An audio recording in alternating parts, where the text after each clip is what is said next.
Offering my most humble salutations, sisters, brothers, and members of the Sai family of Region 3, Sai Ram. It is a honor and privilege to introduce today's program about Atlanta Sai Center inception, history, and their center activities. Thinking about Atlanta Sai Center takes me back to a few years. When we moved to Alabama, we didn't have any Sai Center nearby, even though we had groups. But we were really looking for a center with vibrant SSC program. That was Atlanta, but it is 120 miles from my home. But we decided every Sunday we drove 120 miles one way to attend Atlanta Sai Center. They have the wonderful altar. Altar takes 1 hour to set it up. Beautiful altar you would have seen from the Atlanta Sai Center website. And also they had study circles I always attended. And of course, devotional programs and SSC programs for which we all went. They also did both on Saturday and Sunday service programs. Again, the love we received there, the love from all the center members, the love of their towards Swami and doing Swami's activities are amazing. We're happy to continue to be Atlanta Sai Center members because we are still on their mailing list. Even though we are in different state, we are still Atlanta Sai Center members. With that, let us hear from Sri Satya Sai Baba Center of Atlanta. Saira.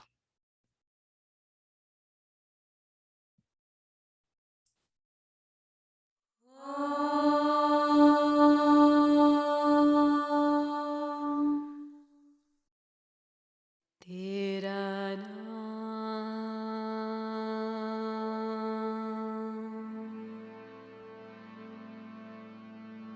एक सहारा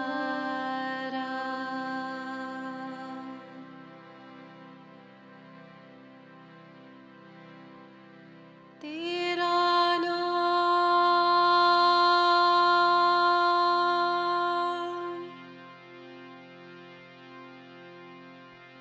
एक सहारा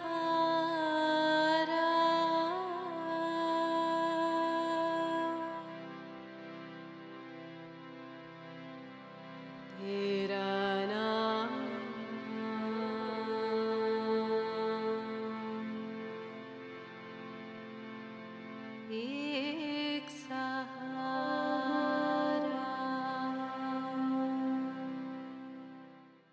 My most heartfelt and sincere gratitude to Swami and also to our Atlanta Sai Center.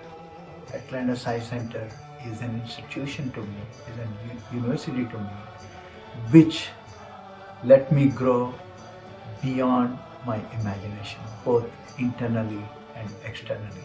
I'm ever grateful to Swami and also to the Atlanta Sai Center.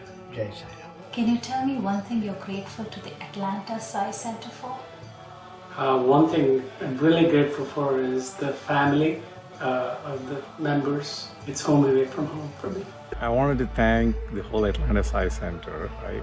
It's been a platform where every individual comes in, grows spiritually, right, and walks out with something they learned as a human being.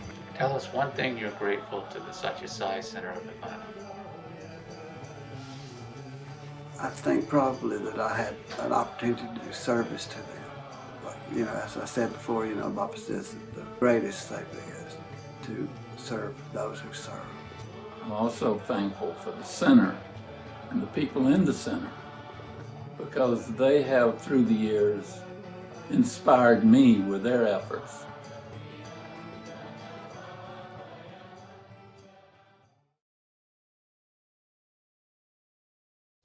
The first trip to India that I made was 1979 Christmas. After that, about 4 months in 80, made another trip to see Swami. Now, during that trip, I was thinking a lot about Swami, his mission, and the benefits of people knowing about him. A decision was made to start a center in Atlanta. So upon returning from the second trip, probably this is in September, we started a center. Tom LaSanta is, in fact, he's got the longest tenure of anyone at the Atlanta Center. I can honestly say that for the first year, there weren't more than about 7 or 8 of us. And we had 4 people at the first center meeting. I say 4, there was also a 2-year-old child, Aaron Powell, my son, which you know. And one thing I always found admirable is basically in the early days, bhajan groups was kind of the basis of a center starting in most cases. And nobody sang bhajans when the center started. So you started a bhajan group with no bhajan singers. No, we had no harmonium player. We sang bhajans from a tape recording that I had gotten from California. And then finally, my wife learned to sing a bhajan or 2. And Tom LaSanta, who was part of the original 4 or 5 people that started it with me, I learned to sing a couple of bhajans. And so then we would do half bhajans and half tape. What are your first memories of the Atlanta Center? Do you remember the first time you walked in there or what it was like? Well, for me, I came to your house. As a matter of fact, the center at that point was at your house. And it was very unusual for me because I didn't really understand bhajans and everything sounded really different to me, but everybody was so sweet and welcoming. But our first African American came in and was able to play an Indian harmonium. And we were just thrilled because then we could sing bhajans like what we heard in India. We had a center meeting every Thursday night. What about you, Jeff? What was it like? It was weird. Coming from a Western background, and most of the songs were in Hindi and Sanskrit, and back then, I guess we were talking about that before, the center was probably about 90% Western. We were trying to think of any Indian people that were there besides maybe Heaton and his family. And yet all these Westerners singing these words, and I had no idea what they meant.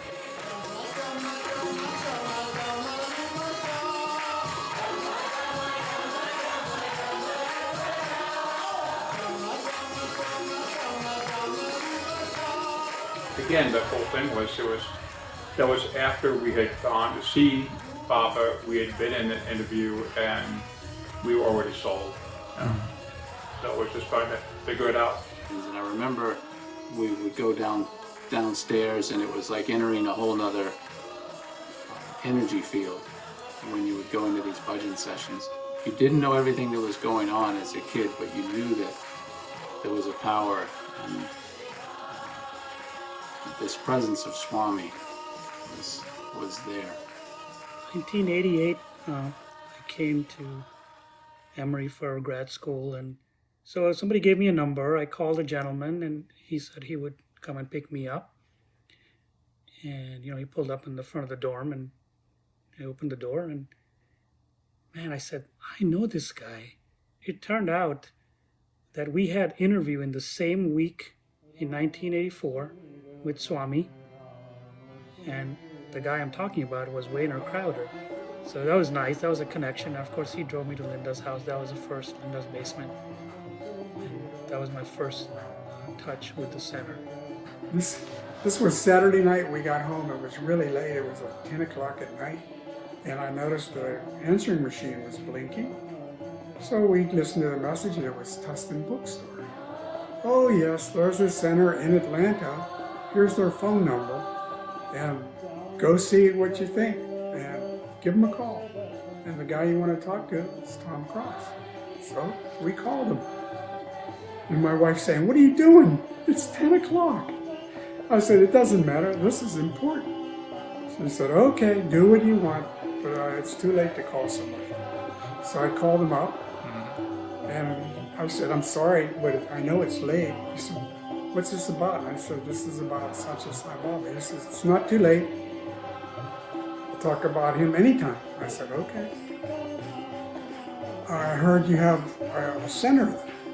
He says, as a matter of fact, tomorrow we're going to have what we call bhajans, which is kind of a spiritual program, and we're going to sing to him and discuss them and things like that. And I said, good, can we come? He says, no. I said, what do you mean, no? He said, well, you have to be kind of immersed in this stuff first. We have to kind of guide you and give you some information on it. I said, well, I've been to India 2 or 3 times in my travels. He said, have you been there to see him?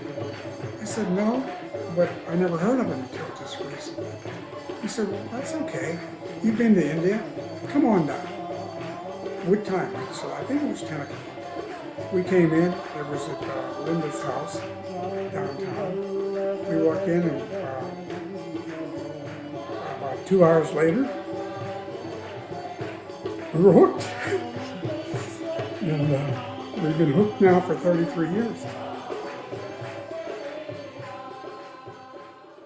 I remember finally I was anxious for us to get to around 15 people at membership.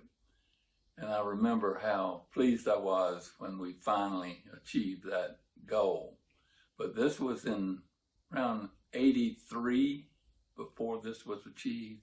And by then there were lots of stories from people that were in the center of occurrences and interactions with Swami and them.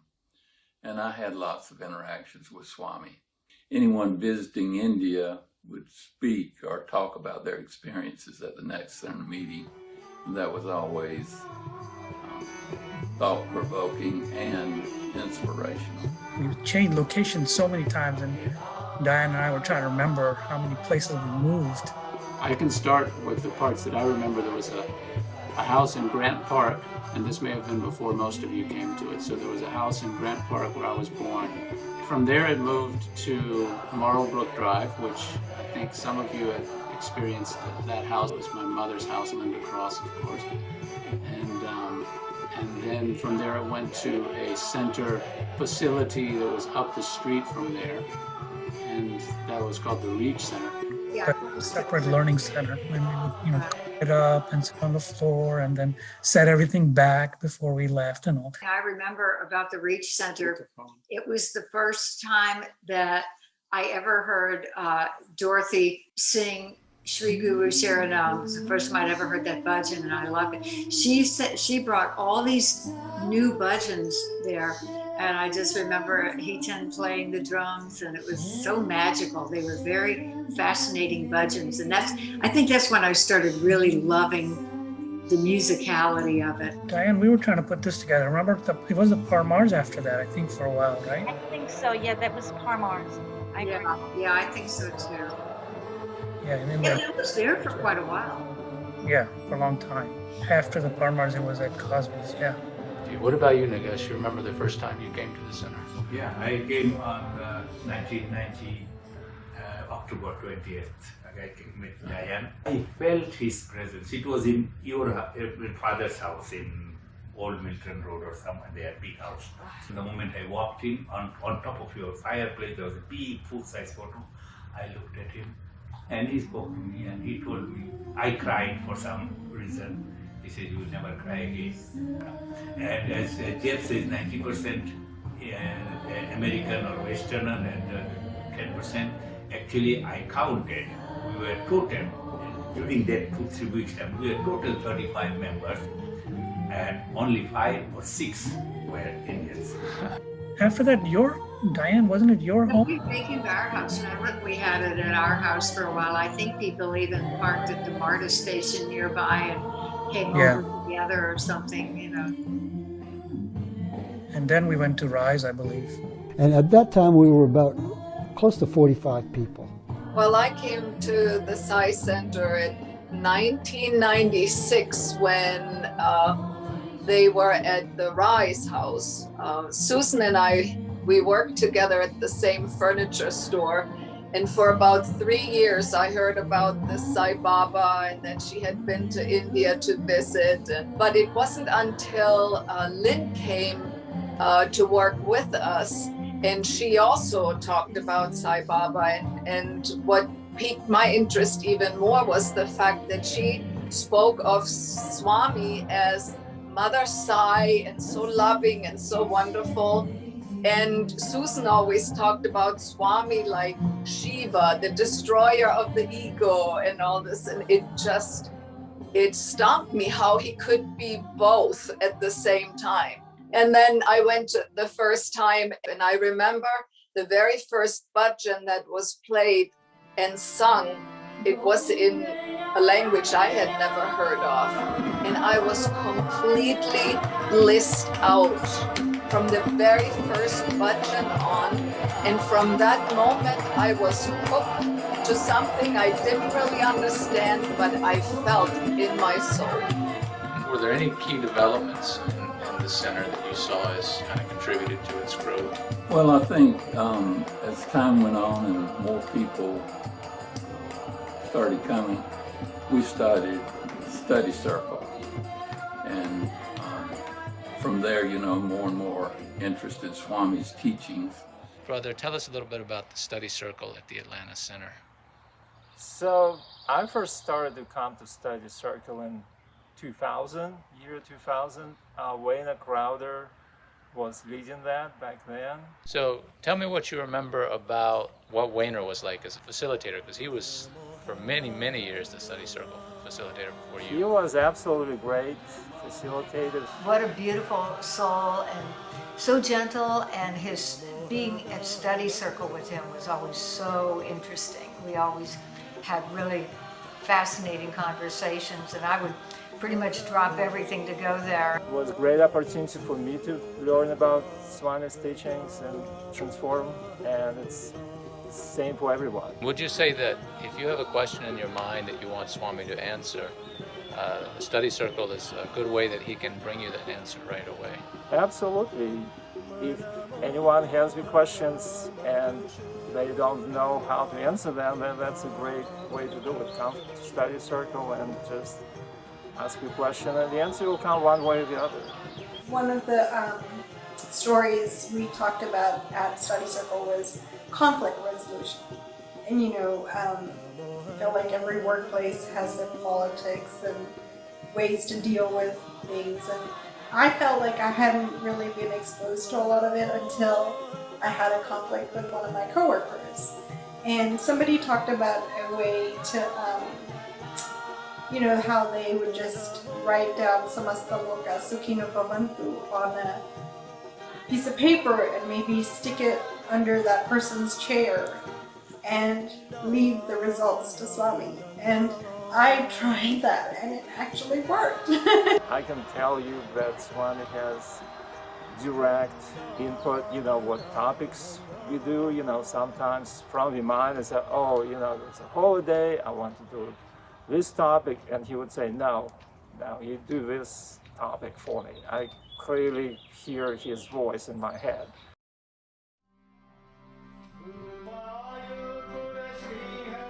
Now, to be honest, we had no other activities. We didn't have really service projects. We didn't have Valvikas or education human values. But as we attracted more people, which was somewhat slow at first, then we started these other activities. Well, I think one of the wonderful things about Swami there is just his presence and his life inspired so many of us to do savor and help other people. About how many people were actively participating in service when you were a coordinator for service? I want to say about 60 to 70 people. When I was a service coordinator, we used to have about 12 different service projects throughout the month. And I even remember in an interview I had run out of things to ask or present to Swami. At the end of the interview, I said, Swami, do you have a message for the Atlanta Center? And he said, yes. Tell them to do more service. The early days of Seva. We had to up our game because we weren't doing hardly anything.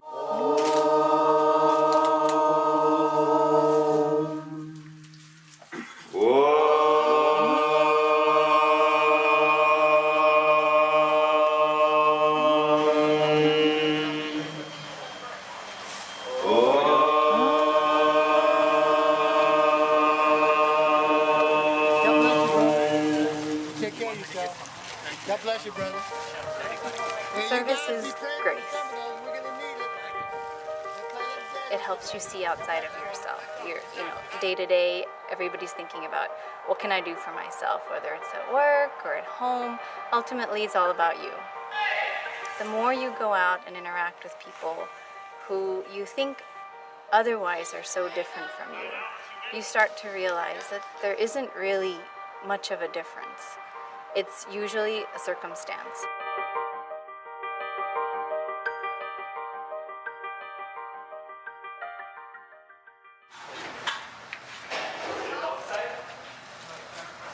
Okay, this is the Atlanta Mission breakfast service. We'll come here at like 5:30 and we'll start cooking. We'll do the egg scramble, we'll bake the heated heart, and we'll start serving the breakfast at 6:30. First we'll serve the breakfast to the kids and the mother, and then once they're done, then we'll serve the single woman. Generally we'll serve probably somewhere around 150 people here. So I remember we started with just some basic things. We cleaned up some highways. We did some driving for the elderly. I think the first one was the feeding the homeless downtown. We wanted to have more contact with people and really touch those who were distressed and diseased and needy in that way. In those days, we were feeding them under bridges and on the freeways and, all around downtown. We'd just drive around, and if we saw somebody, we'd stop and give them food. So Diane and the ladies and we would make sandwiches, and the ladies would make soup, and we'd go Saturday morning, we'd go underneath the bridges and serve them. We would also have bhajans before we did that. Diane, you remember, at Wayner's house. And then we get in our cars and caravan to the various places in the city where the homeless can be found during the day. And would have cars filled with, one car with soup, one car with fruits, one car with the snacks, and people would line up in that church parking lot. It was so uplifting. They were so appreciative, and it began to expand.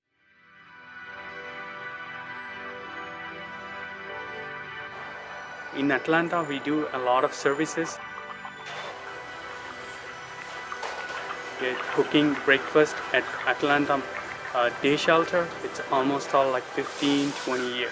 And we also cook breakfast at Atlanta Mission. We are doing Meals on Wheels for almost all 10 years. His birthday clinic.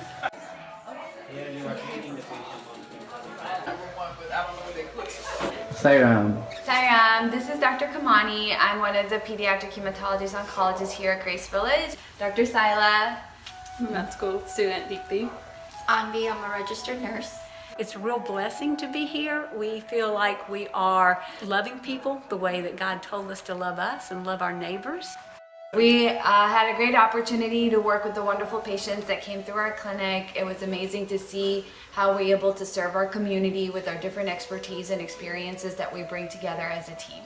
We're looking forward to be able to continue to work with these wonderful folks and hope that we can make an impact for these patients. I remember the first day that we went, we had this huge group of people to feed, and we ran out of sandwiches, and we were all so happy that the people were so grateful and so thankful that we were giving them food. Mm-hmm. And it was so touching that a couple of people that I was talking to, we all cried.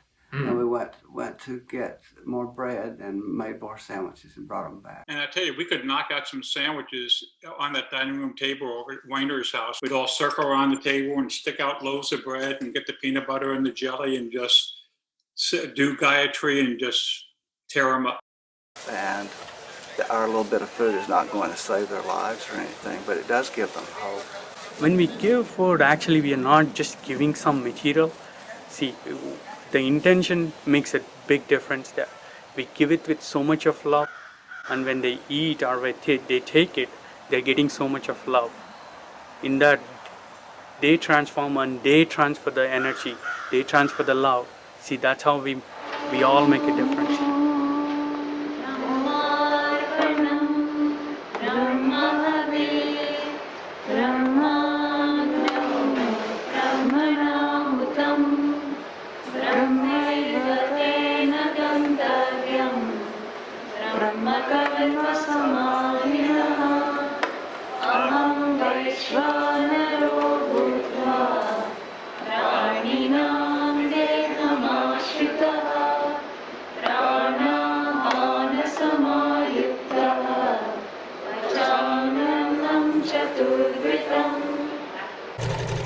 So when the pandemic hit, several of us had independently started making masks, and realizing that there was a need, the Sai Center decided to coordinate our efforts and start the mask project. It was incredible to see the dedication of all the people that worked on this project. We shared tutorials and tips and resources and photos. It was so inspiring to see the piles and piles of masks that were being lovingly churned out. Through our center children, what we call School on the Go. It was a brainchild of our SSC kids, Group 3 kids. We implement that program where we went into areas of Atlanta, a particular area of Atlanta where there was low resources to no resources, and we would provide tutorial for those students, which was very powerful. And through that piece, not only were we providing a service, but our kids were able to see other people and how other people lived and how they functioned. Therefore, they could be really grateful for their own lives. The Save the Horses project. The story behind it is there are horses which are part of races, and over time they dwindle down, or they are off their time, right? Nobody takes care of them. But there are a couple of women in the Atlanta area who started the Save the Horses project, where they rescue these horses. We have taken up a lot of fun projects where we are able to engage SSC kids and adults alike with parents, like for example, planting trees. So one of the Talking Rock Save the Horses farm needs plants which are trees that needs to be planted. So that kind of aligns with the environmental go green, as well as also helps the farm grow. It has a fresh grass. Yep. Look at that. It's looking good. We did some roofing, extension of roofing. So as we were doing that, the rain starts pouring in the mid of it. None of them wanted to just leave. It's like the rain or shine, they are still committed to Swami's work to make it happen. That's the love. When I see these things, and also seeing the SSC kids, the love and dedication they have, it just makes you more and more happier. And definitely Swami is behind all of this, guiding us every moment of the way. And we can see his omniscient presence more and more, and is expanding our love. Before, I would have been thinking that, oh, I am giving food. Now that this seva, whatever we do, it is changed, and I only sincerely I think it is the God, my Lord, is using my hand.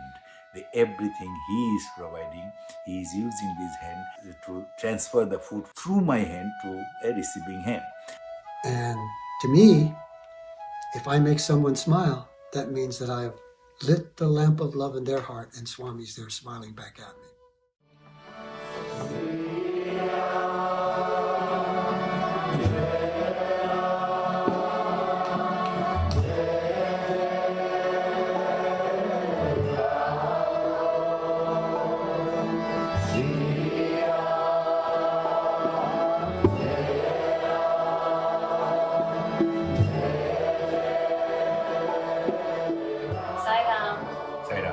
We're here with Nagesh Roy today. You have actually introduced Prashanti in Atlanta in a way that many people recognize, which is through our altar. My first impression when I first walked into the center was I was very attracted to the altar setup. It was very beautiful, and Swami's picture in the middle of the altar had given all the glow it needed. I'm grateful that I had the chance to decorate the altar. It was a lot of fun. It was very creative. From the moment we come in to the moment it is complete, you can see the transformation of the place. It goes from just a place to a place of silence and a place where you can experience Swami. So can you share some things about your experience? Many of you know that Baba has asked me to start doing altar, and I am not an artist. I am not an interior decorator. I have no idea what I will do. I asked on the spot to SSIO that, Baba, I don't know what you want to do. You have to do it through me and get me the team to do that. And gradually it has come. We use a Unitarian sanctuary church for our weekly devotional program, which means we assemble and disassemble the altar and really the rest of the hall, the seating, the audio, signage, everything every Sunday. And it's really a divine orchestration on a weekly basis to observe our brothers and sisters arrive like clockwork and just immediately engage in some part of the setup. And each week, by seeing the work like this, let it be AV setup, let it be altar setup, let it be anything pertaining to the center, right? You can draw that inspiration and motivation from each other. It is so humbling and inspiring. Chinmay, you're currently Vice President of the Center, and you're also a big part of the altar team. Tell us what you get out of putting all the heavy work into doing this altar. It's personal to me because I love the experience of having that altar and serving Swami, and we want to do best for Swami. So we're always refining and making sure that every last detail is taken care of. The lighting is perfect, the color scheme is perfect, the flower arrangements are perfect, and share it with all the devotees at the center. Watching the altar being set up is like watching this divine dance. All of you are scurrying around, doing something, and then magically at the end, everything is sublime. Sai Prita. You are a very integral part of doing the flower arrangements, which are at our altar every Sunday. And I'm grateful for that. Yes. When there is no chatter within you or around you, and then when you start doing the arrangement, all of a sudden you just get these beautiful ideas. And then every flower seems to sit in the right place. And it just all comes very neat. So it's like a very meditative process during the flower arrangements. And it shows. The arrangements always look so good. And the whole altar, I should say. I Atlanta Sai Center. For those who have not been here, but if you just come and observe, everybody who comes here and does the flower or the whole altar, or it could be the chairs, the audio system and the video and all those things, it's done with a lot of reverence. Yeah, absolutely. And you can see that. Like, I admire the brothers, the way they set up the mics and the way the wires are very neatly rounded up. It's just amazing. So the whole thing is set up just to create that space, right, and the atmosphere. You know, what can be a mundane weekly activity is really Swami's grace that so many of us have had. But I used to get his approval. I will send a sketch, a color sketch drawn, and I'll send every week. I'll send him a sketch of the altar we are going to do for his approval. When you say send it to him, what do you mean By by mail. that? By mail. I will write a letter, Yes. and it will be delivered by courier in his hand. That courier is a Baba student who lives in that house, Baba's house. And he will come back and call me and tell Baba blessed.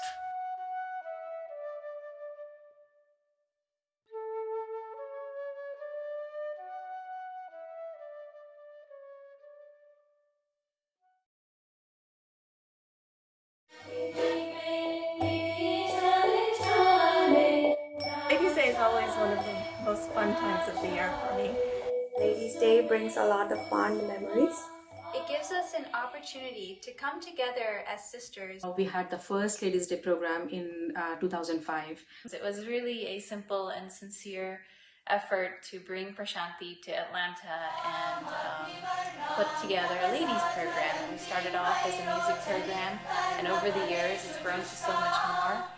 And the best thing about it for me is how the ladies all come together for a service project.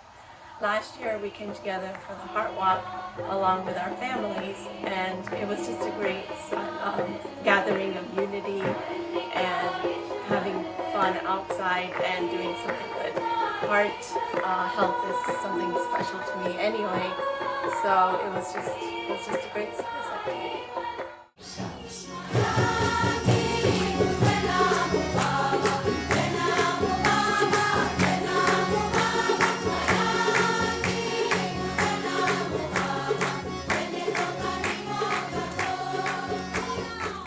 Ladies' Day celebrations, our center has conducted various workshops for women over the past years. Some of the workshops include mini retreats where we had speakers come in, the mandala meditation, guided meditation workshop, yoga workshops where we learned simple exercises that we could do at home. All of us ladies, no matter how busy we all together collectively get together to offer our love and gratitude to Swami. My favorite part of Ladies' Day program, this practice we all do. I think the goal was always to try to find something that everyone could relate to, that would include the greatest number of women. Also, I think it was so important to reach as many people in the audience and to reflect the country that we live in, which is so diverse. And so the content that we included in our offering always had multilingual, chants and songs, because we always wanted to reflect this diverse country that we lived in. And it was Atlanta, it was United States, and we had such a diverse mix of resources here. And I think we stayed to that original intent, and that's why it's so beautiful.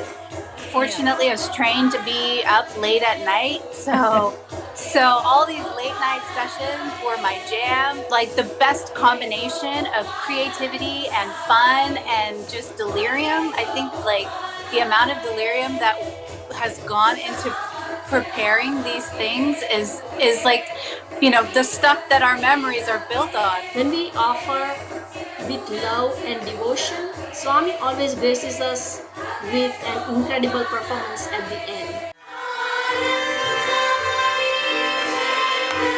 Like Swami says, I will flow through you, but you have to put in your effort.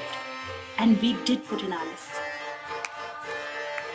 At the end of every Ladies' Day program offering, I'm literally shaking because the energy in the room is so palpable. high that we get after Ladies' Day like continues for so long. It's you know, it's there now. Just thinking about all of these prior presentations.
As SSE coordinator, I feel it is a great honor and opportunity to work with the children of our Sai Center. I was SSE before SSE was cool.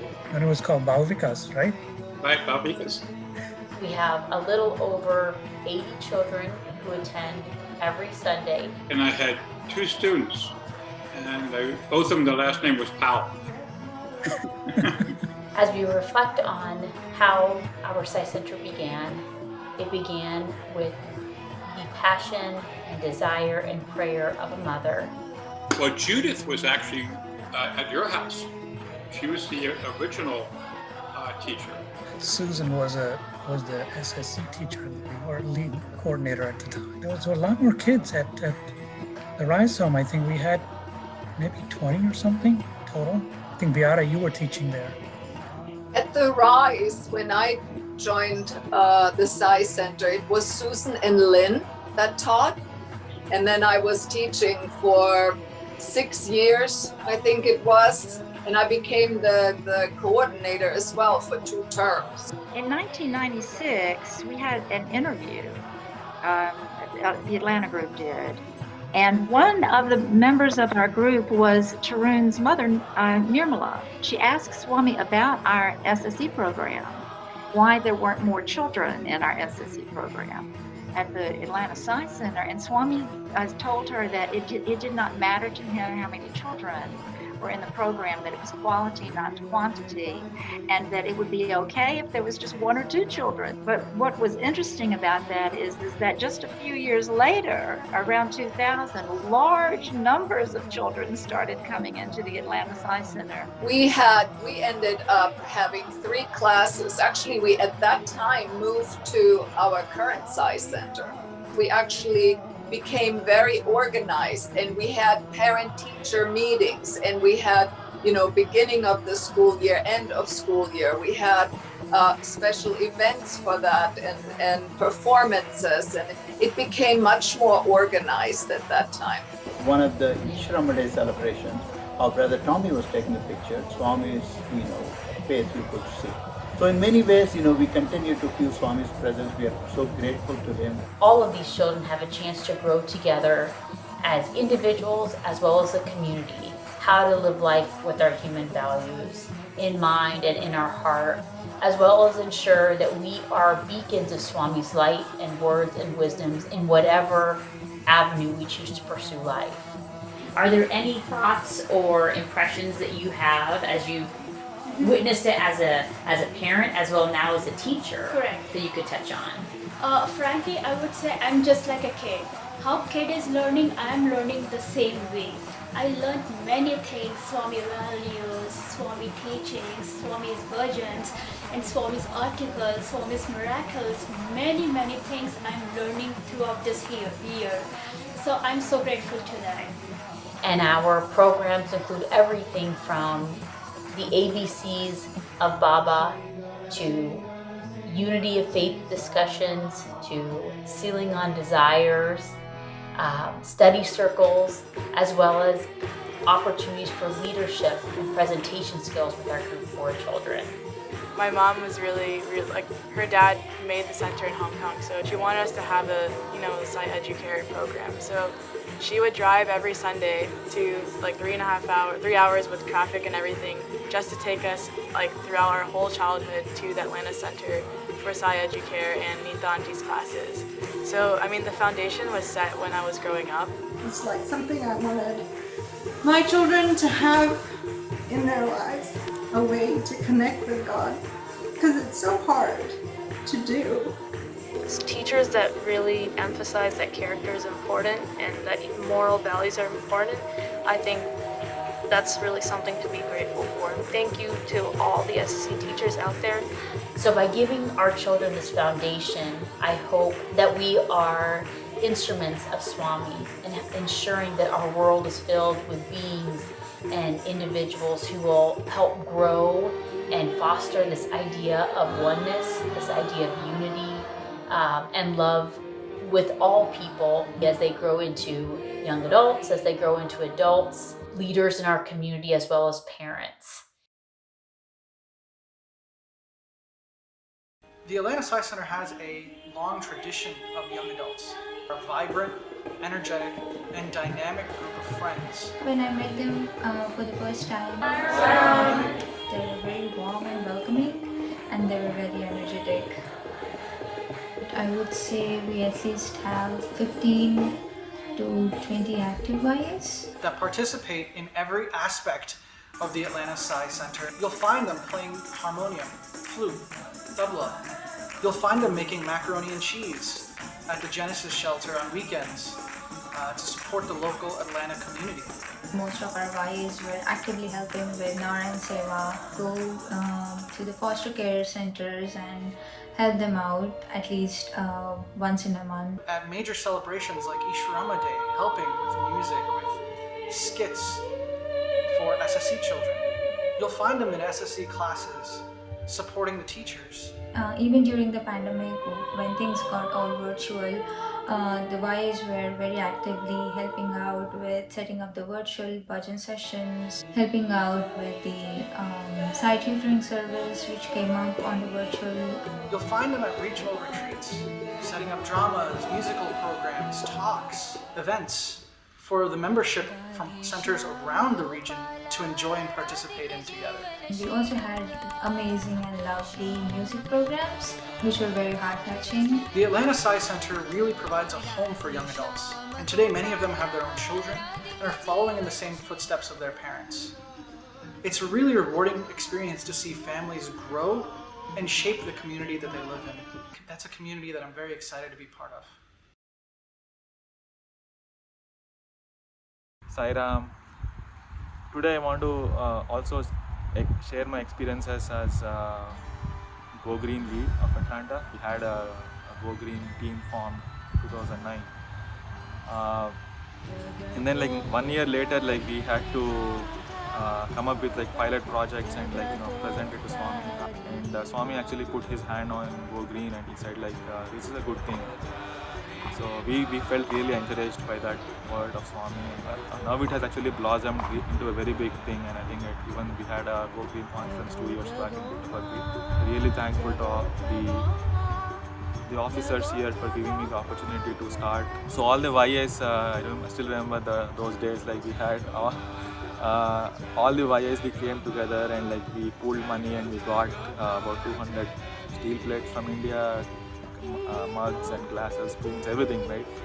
Wanted to go all in. So ever since then, like all the major events in the center here, like mainly the Akhanda Bhajans, we serving all the 4 meals. They're all served on steel plates, steel plates and spoons, steel spoons and tumblers. Earlier years, we used to have about like at least 20 or 30 trash bags, and that year, since then, I think we only had 1 or 2 trash bags. I would like to thank everybody who has contributed to this project and Swami for giving the opportunity. Sai Ram.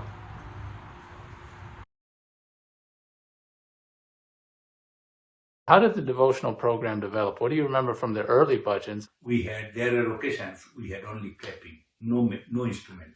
Wayner played a large part in setting the tone for the bhajans, and he just brought a certain energy to the bhajans that it was special. Diane's favorite thing in the world was always playing with Wayner, just her guitar and his harmonium. And I would say if there's anything that she misses the most, that's it. It's those days when it was the two of them playing, because they just clicked together. Well, I mean, he really taught me so much too, because this was a whole different world. Bhajans was completely different than anything I had ever played or performed in all my years. And I just loved following him, and he always found little creative things to do that just made things so magical. The quality of Wayner's devotion was something that I kind of marveled at. And there's such a genuine article being presented in perfect order with what a bhajan should be. I felt very, a lot of love in those bhajans back then. Back then too, when people were going to sing, we would pass a picture of Baba. Yes.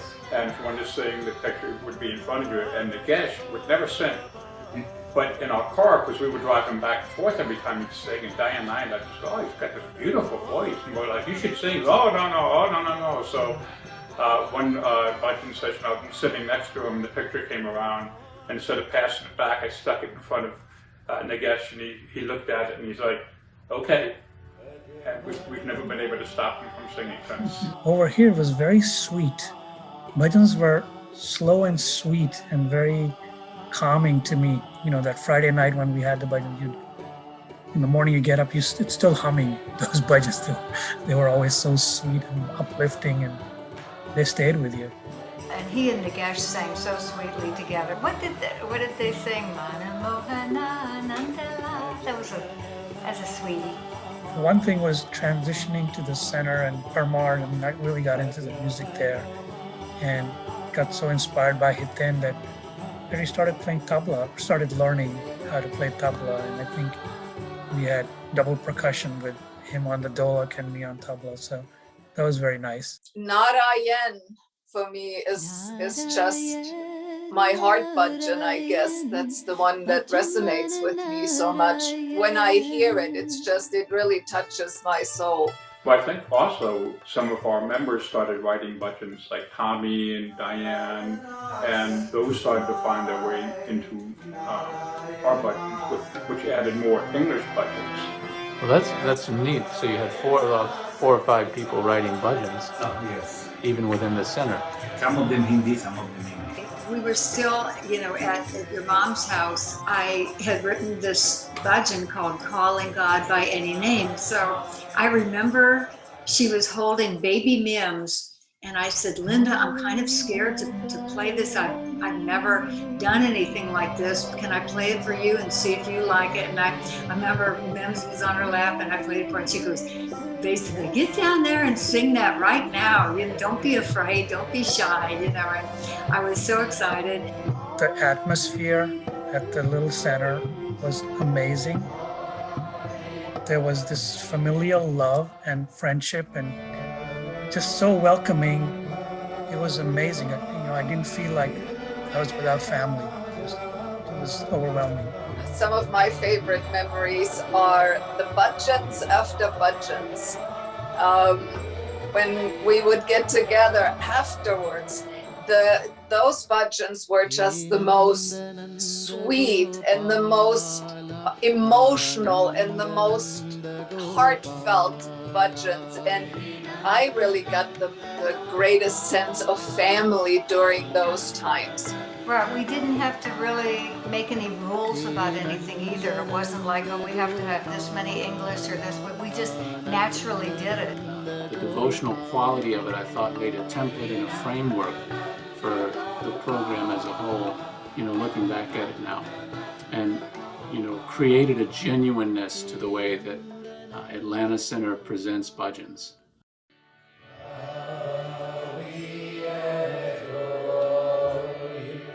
Such beautiful and talented people have come to our center and continue through their amazing love, beautiful voices, and incredibly talented hands to help us all connect to Sai.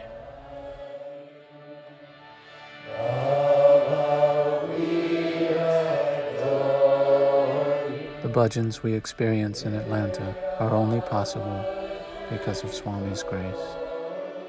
And we are so very thankful to Swami for them.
I found out that Nigesh had a secret desire, or should I say a burning desire, to decorate the ashram in Puttapadi for Swami. And we used to make quite a lot of fun of him. That we are going to decorate Prasanthi Nilayam one day, so be careful, make sure that it is done. It is done with perfection. 2004, Baba come into my dream. He asked me, why don't you come and decorate my house? And I didn't tell that dream to anyone. I go 2007, joined him. One day, it was 18th of October 2007. I am walking. One gentleman came and asked me, come here. You want to decorate Prasanthi Nilayam? Go and see. He didn't give me an opportunity to say yes, no, nothing. 2008 decoration, we assisted them. Then and there, Baba more or less like prompted that if we are doing as our own center, one group. It's been a great journey. A divine boon of decorating and setting up an altar in our own Prasanthi Nilayam in 2009. I think we worked on this for a year, nearly every other day on it. And every weekend we used to have a meeting. We had a meeting, right? Yeah. The meeting lasted 2 hours, 3 hours, Yeah. more or less. So that itself, it would take 52 weeks, so automatically 100 hours meeting has gone. Every day, every member, every leader was 24/7. They have been working how to do. And we had a good facilitator too, that was Sudhaka. I mean, he kept us on our toes. It's coming along great. We have done the first night. First night was awesome. We were on target and on schedule. We had been organized from Atlanta for months before then. That split us up into different areas we would decorate. One group will be gate, one group will be pens, one group will be mandir, one will be Baba's house. What was it like in the shed? Was it like super stressful? Was everybody running around crazy? Were people just calm and singing devotional songs? we were crazy. We were crazy fun. The most unexpected thrill has been the chaos that is in our mind and how Swami works out all of the details, and we get it done anyway. All this chaos and mayhem is putting together the most beautiful decorations for Swami, and everybody is so joyous and working so hard, and we've been working for weeks. Wonderful. They're also from Atlanta. You play every day? You guys came up with this I Am the Light as our theme. Tommy all along insisted that this is the biggest altar we will be making on earth. And the living God will come and sit in that altar. And doing the inside of the hall was really a real it was chore. very It was tall, very dangerous. very tall height, and we are not experienced doing that kind of stuff, hanging stars from the ceiling. It was like monkeys up in the ceiling. That's how I felt. I'm just climbing, where Swami walks every day in, day out, and who will get that opportunity? When you take all this wreath and garland, and when you actually enter into the Kulwanthan, and for us, just standing on the veranda where Swami's chair would come and just looking in the hall, I think that moment hit me. It's like, this is huge. This is really huge. And I still remember the first 5 minutes I was touching the interview. I'm like, oh, this is the place, this is the door to heaven. The moment we walked up the ladder to the second floor, the gravity and the sanctity of this place hit us. And we made a beeline to this door on the western wing of the veranda. It was a blue door, and beyond that door was what used to be Swami's residence for almost 40 years. I just remember like sweating and shaking and not knowing what we should do. Yes. And then so I said, okay, I'll get up on the ladder and hold the ladder because I'm shaking, and so we can start. When you said hold the ladder, I still remember I was holding your feet because I could not, I did not know what I was doing. And then you were like, Usha, you're holding my feet. You have to hold the ladder. And then, well. We had a couple of angels sculpted to be welcome Baba out of his residence on Christmas morning. I was given the chance to sow the rays of sun, what we call the sunburst. That was placed behind the statue of Ganesha, and that was supposed to reflect the effulgence or the rays of light that come from Swami. When we were there working, we could actually walk to the mandir and stand in the mandir if we were working. Or at least pretending to be working. I was getting to that. I was just getting to that. I still remember the 24th night when we completed all the decoration. When we were about to leave, Narendra, who used to be the in charge of the Kulwant Hall, he came and he asked us, you guys may not get this chance again. Sit there where now the Samadhi is there, get that chance. And those are all the moments, even till today, we are living with those moments. You know, we were asked to help with decorating the Sarvadharma Stupa that is outside of Swami's window. We literally climbed to the top where the lotus comes up, and we were sitting there, and you could feel Swami's energy. I mean, obviously you can feel it everywhere, but it was really intense in that spot. And maybe it was because it was dark and it was, you know, all you could see was the light in Swami's room. And I mean, like wondering, who is he saving right now? What is he doing? Oh my gosh. But it was amazing. I have never done arati in my life. And also they have asked me to get somebody else to join me. I saw Fred. So I said, okay, go and ask Fred if you can join. And that was first time Fred and me both. We never did arati to any temple anywhere. First time in life doing arati to the Lord himself. And Baba was all along looking. and somehow or other, according to the Indian setup, whatever it is, we didn't do it in the right way or right speed, whatever it is. It was right speed. It was fantastic, though. This is Mathura, Dwarka, this is Rome, this is Jerusalem, this is Mecca. This is the abode of the Supreme Lord, Sriman Narayan.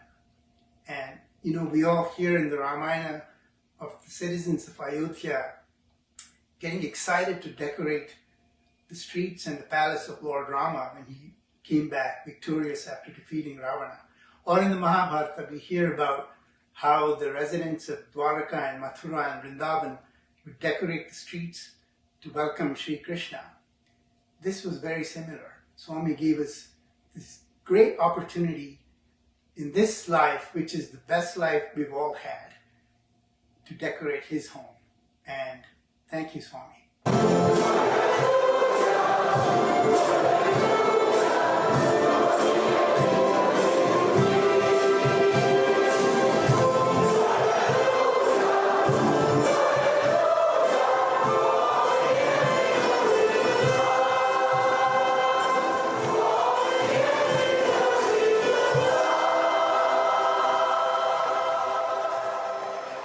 Swami's imagination through all of my brothers and sisters was absolutely amazing. When I finally stopped and was in the audience and I saw what we had done, it was a masterpiece. It was just a masterpiece. And we were like little kids laughing, having fun. It was just a wonderful event.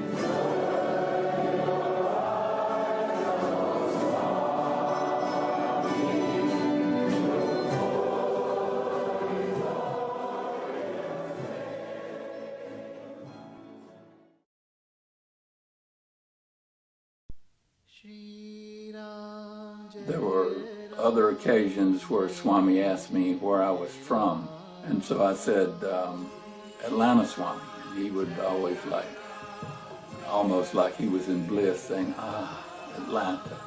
To be fair, to say what was it like in those early days, it was transforming. My whole way of thinking, my whole way of knowing what love was. And of course, when we speak about love, we're talking about spiritual love. I really didn't know what spiritual love was. And all of a sudden, you begin to have feelings of loving yourself, of forgiving yourself, of being happy, of learning how to do the Gayatri Mantra and not really knowing what it was. Why am I doing this? I have no idea, but Cosby said it's something I should do, so I said okay. That loving spirit that you might have in your heart and never do anything about, but here was Baba in the center, and it gave us all this, this gateway to do that, to help people. I started going to the service activities regularly, and that opened up my heart. When I say that opened up my heart, what I mean is I started looking at things in a very different way, with a different perspective. Then my belief in Swami started increasing. Then I said, there got to be something. It is working miracles on me, right? Because nobody in my friends could believe that I'm no more doing things that I used to do. A friend of mine called me one day and says, "Oh my gosh, Ruth, I think there's something you have to see." I went to Chodabai's house. I heard these things called bhajans, and he said they were amazing. He says it just went right through, and he says, "You've got to see this." He says, "I saw footprints appear in the carpet." He says it's magic, and he said there's a Atlanta Sai Center is having a retreat down at Red Mountain. Come down, stay in my back room. You've got to see this. I think it's important for you. So I go down there, not knowing what I was getting into, and go to this retreat. And there are all these Atlanta people, and I looked at them, and there were lights coming out of their eyes, and this bhajans went right through. I cried all the way home. It was so magical. Swami brings us all together, and this was the place where he brought this group together, and we all kind of grew together. And the kids grew up in SSE, my boys, and Swami just provided this environment for us. And all of this is again leading us towards the ultimate discovery of who we really are. But those tools include bhajan, meditation, prayer, service, recitation of the name. And so he's given us many of these tools. The bhajans, of course. I was so mesmerized by the bhajans. Everybody was singing, with so much of devotion. The vibrations were so powerful and so positive. I really felt peaceful.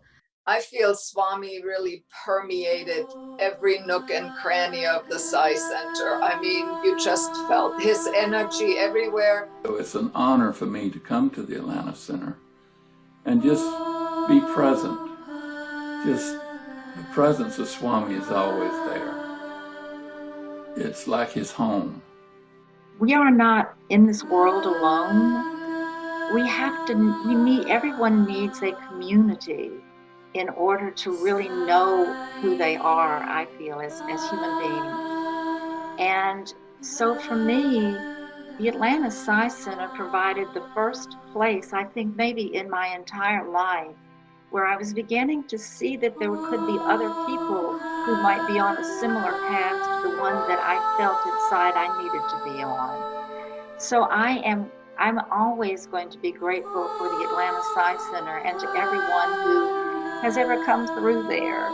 To this day, even though I don't get a chance to go to the Sai Center, when I do go, it's like no time has passed. I'm still family. I'm still welcomed and embraced and remembered. There's no question this center changed me. And I was famous for saying, everything I ever needed to learn, I learned at the Atlanta Sai Center. The day I entered Atlanta Sai Center, I found my family there, and I'm so grateful to Swami for making us the part of this family. So the Atlanta Sai Center, our thoughts and feeling has been changed for the fellow beings. So thank you very much. Thank you, Swami, for giving us the Atlanta Sai Center, where we can practice love and service in your name. And I fell in love with Atlanta Sai Center. You know, the nature, and it was just, I connected immediately. I feel like gratitude is what I feel the most with being part of the Sai organization. Just having God in my life, having countless blessings. I don't even know how to be grateful enough. What do you think the role of the Atlanta Center has been? I think it's Swami's blessing. He has sent some very, very remarkable people to Atlanta. The people involved in the center inspire me with their efforts, especially the service, their attitude towards service. And I know that this is Swami's grace, the results. But I think the effort that the people in Atlanta put forward are inspirational and really to the world. It's just the people in Atlanta live his teachings. Swami is their life. I say all the people involved in the background, you really don't know they're there, but they are there. And they're solid. And to me, this is Swami and his influence really bringing about a change in the world. And I think Atlanta is representative of that change.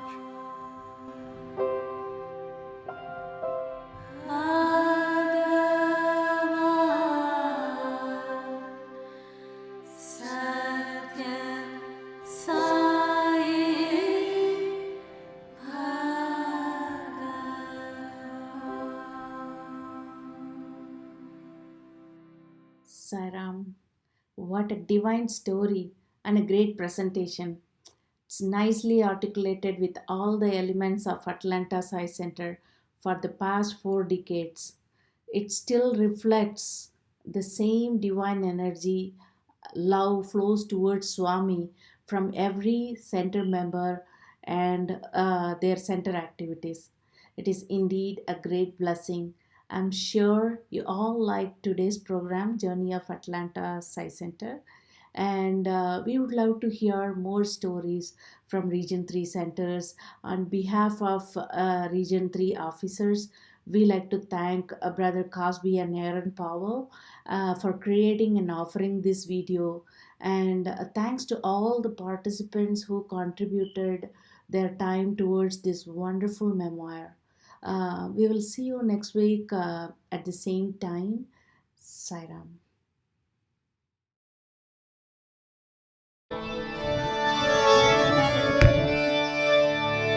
Shambhu Kumara Gauri Tanaya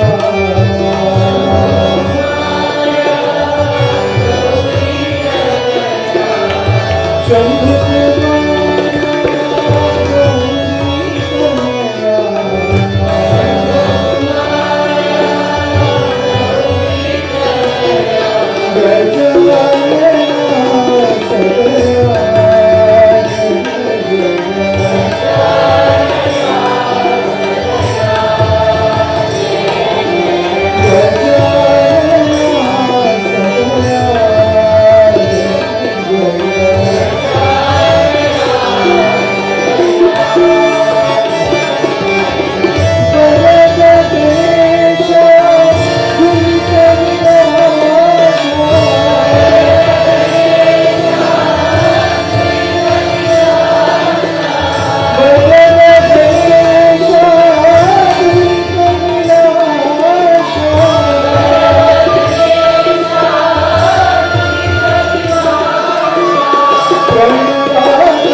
Everyone is my brother when I say Sai Ram, Sai Ram, Sai Ram. Everyone is my brother when I say Sai Ram, Sai Ram, Sai Ram.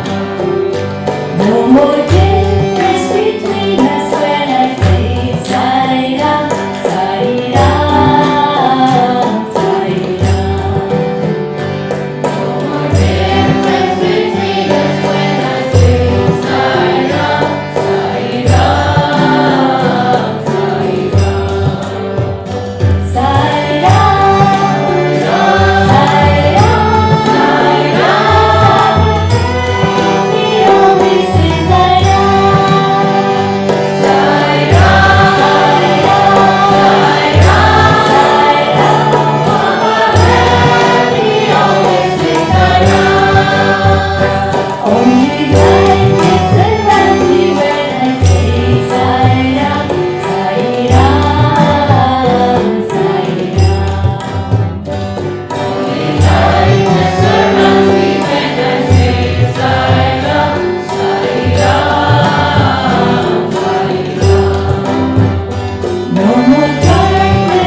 Satyaswarupa Rupa Bhagavan.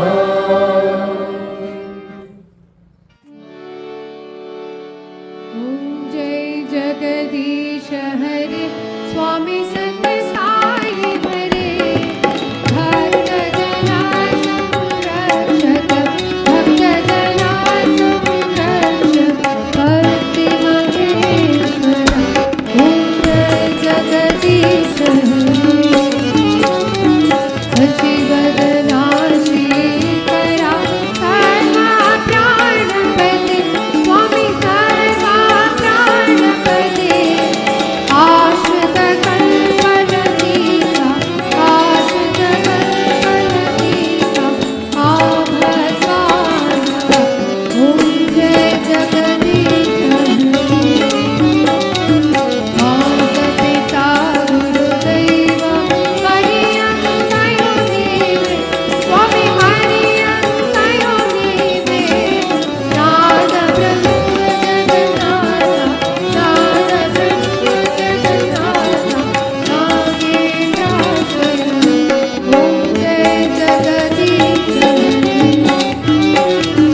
ओंकार रूप उदयसि साई महादेवा सत्य साई महादेवा मंगलारति मंगलारति अंतर गिरिधार ओम जय जगदीश हरे नारायण नारायण सत्य नारायण नारायण नारायण नारायण नारायण सत्य नारायण नारायण सत्य नारायण नारायण ओम जय साधुदेवा नारायण सत्य नारायण नारायण नारायण नारायण नारायण नारायण नारायण जय सद्गुरुदेवा नारायण सत्य नारायण नारायण नारायण नारायण सत्य नारायण नारायण सत्य नारायण नारायण जय सद्गुरुदेवा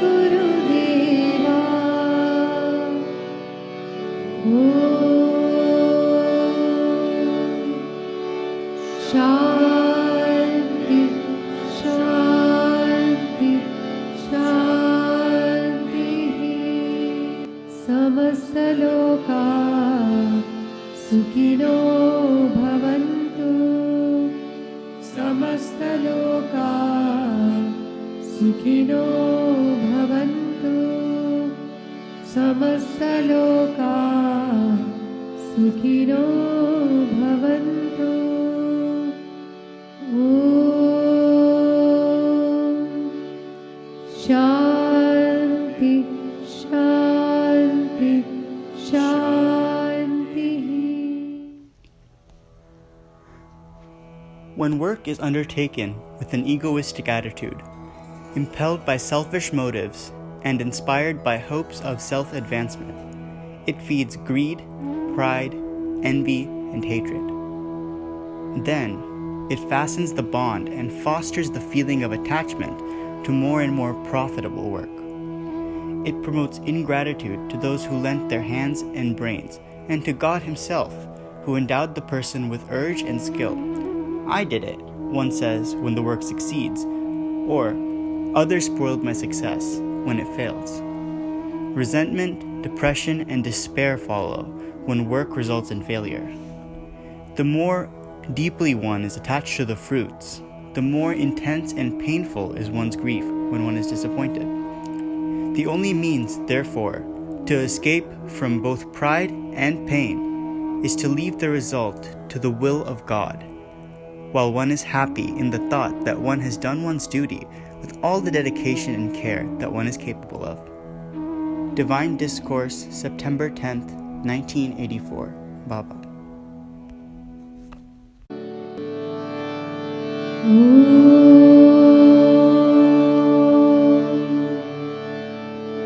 भूर्भुवः सुवः तत्सवितुर्वरेण्यं भर्गो देवस्य धीमहि धियो यो नः प्रचोदयात्।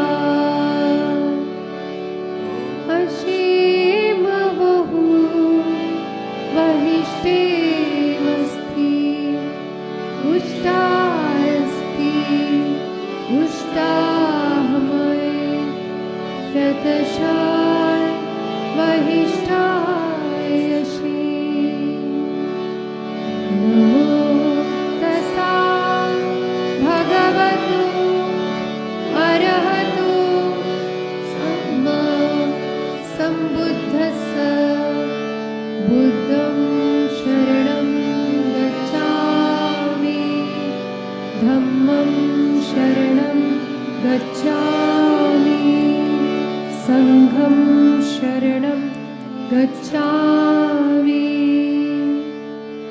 श्मा इस्राएल अदोनाय एलोहेनु अदोनाय एहाद अदोनाय एहाद अदोनाय एहाद। Our Father, who art in heaven, hallowed be thy name. Thy kingdom come, thy will be done, on earth as it is in heaven. Give us this day our daily bread, and forgive us our trespasses, as we forgive those who trespass against us. And lead us not into temptation, but deliver us from evil. For thine is the kingdom, and the power, and the glory, forever and ever. Amen. Bismillah ar-Rahman ar-Rahim. Bismillah ar-Rahman ar-Rahim. Bismillah ar-Rahman ar-Rahim. La ilaha illallah, Allah, Allah. La ilaha illallah, Allah, Allah. La ilaha illallah, Allah, Allah. La ilaha illallah, Allah, Allah.